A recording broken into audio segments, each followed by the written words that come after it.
بسم اللہ الرحمن الرحیم۔ السلام علیکم۔ سوال: کیا کسی شخص کو اکھڑ مزاج کہنا غیبت میں شامل ہوگا؟ یہ بات واضح رہے کہ جس وقت میں نے اسے اکھڑ مزاج کہا تھا وہ وہاں پر موجود نہیں تھا، تو کیا غصے کی حالت میں نے اسے یہ لفظ کہا تو یہ غیبت میں شمار ہوگا؟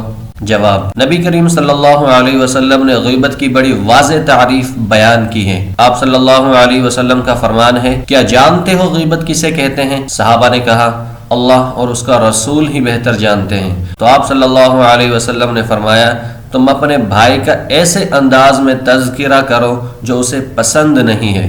تو آپ صلی اللہ علیہ وسلم سے عرض کیا گیا: اگر جو بات میں کہہ رہا ہوں وہ میرے بھائی میں موجود ہے تب بھی غیبت ہوگی؟ تو آپ صلی اللہ علیہ وسلم نے فرمایا: اگر آپ کی کہی ہوئی بات اس میں موجود ہے تو تم نے اس کی غیبت کی ہے، اگر اس میں وہ چیز موجود نہیں ہے تو یہ تم نے بہتان بازی کی ہے۔ صحیح مسلم حدیث نمبر 2589۔ اسی طرح امام مالک رحمہ اللہ موطا امام مالک میں بیان کرتے ہیں کہ ایک شخص نے رسول اللہ صلی اللہ علیہ وسلم سے پوچھا: غیبت کسے کہتے ہیں؟ تو آپ صلی اللہ علیہ وسلم نے فرمایا: تم کسی شخص کی ایسی بات ذکر کرو جسے وہ سننا پسند نہیں کرتا۔ تو اس نے کہا: اللہ کے رسول چاہے وہ سچ ہی کیوں نہ ہو؟ تو آپ صلی اللہ علیہ وسلم نے فرمایا: اگر تم جھوٹ بولتے ہو تو یہ بہتان بازی ہے۔ اس حدیث کو البانی نے سلسلہ صحیحہ 1992 میں صحیح قرار دیا ہے۔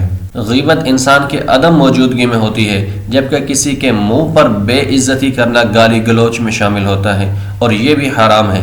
رسول اللہ صلی اللہ علیہ وسلم کا فرمان ہے: مسلمان کو گالی دینا فسق اور اسے لڑنا کفر ہے۔ اسی طرح آپ صلی اللہ علیہ وسلم کا یہ بھی فرمان ہے کہ تم لوگ ایک دوسرے سے حسد نہ کرو اور نہ ہی تناجش کرو، یعنی دھوکہ دہی سے قیمت بڑھانے کے لیے مقابلہ بازی میں ریٹ مت لگاؤ، اور نہ ہی ایک دوسرے سے بغض رکھو، اور نہ ہی ایک دوسرے سے رو گردانی کرو، اور تم میں سے کوئی کسی کی بیع پر بیع نہ کرے، اور اللہ کے بندے بھائی بھائی بن جاؤ۔ مسلمان کا بھائی ہے، وہ نہ اس پر ظلم کرتا ہے اور نہ اسے ذلیل کرتا ہے، اور نہ ہی اسے حقیر سمجھتا ہے۔ آپ صلی اللہ علیہ وسلم نے اپنے سینہ مبارک کی طرف اشارہ کرتے ہوئے 3 مرتبہ فرمایا: تقوی یہاں ہے۔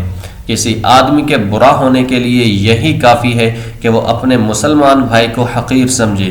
ہر مسلمان کی جان، مال اور عزت آبرو تمام مسلمان پر مکمل طور پر حرام ہے۔ علامہ جرجانی رحمہ اللہ کہتے ہیں: غیبت یہ ہے کہ انسان میں موجود برائی کو اس کی عدم موجودگی میں بیان کریں۔ اگر برائی سرے سے موجود نہ ہو تو یہ بہتان ہے، اگر منہ پر برائی کرے تو یہ گالی ہے۔ خلاصہ یہ ہے کہ آپ نے اپنے مسلمان بھائی کو اکھڑ مزاج کہا، اور اکھڑ مزاج کا مطلب یہ ہے کہ کوئی ایسا شخص جس کے ساتھ آپ تھوڑی دیر بھی نہیں بیٹھ سکتے کیونکہ وہ سخت مزاج کا آدمی ہے، اس کے کردار اور گفتار میں سختی ہے۔ آپ نے یہ کہہ کر اس کی غیبت کی ہے، چاہے آپ نے یہ غصے کی حالت میں کہا ہے، کیونکہ غصے کی وجہ سے یہ اجازت نہیں ہے کہ آپ کسی مسلمان کی بے عزتی کریں، حالانکہ اس نے آپ کا کچھ بھی نہیں بگاڑا۔ غیبت کے متعلق نبی کریم صلی اللہ علیہ وسلم سے سخت قسم کی وعید منقول ہے، اس لیے آپ کے لیے ضروری ہے کہ آپ توبہ کریں، اور اگر آپ کے بھائی کو آپ کی بات کی خبر پہنچ گئی ہے تو اس سے اس بات پر معافی مانگیں، اور اگر یہ بات اس تک نہیں پہنچی تو پھر آپ اپنے بھائی کے لیے استغفار کریں اور دعا کریں۔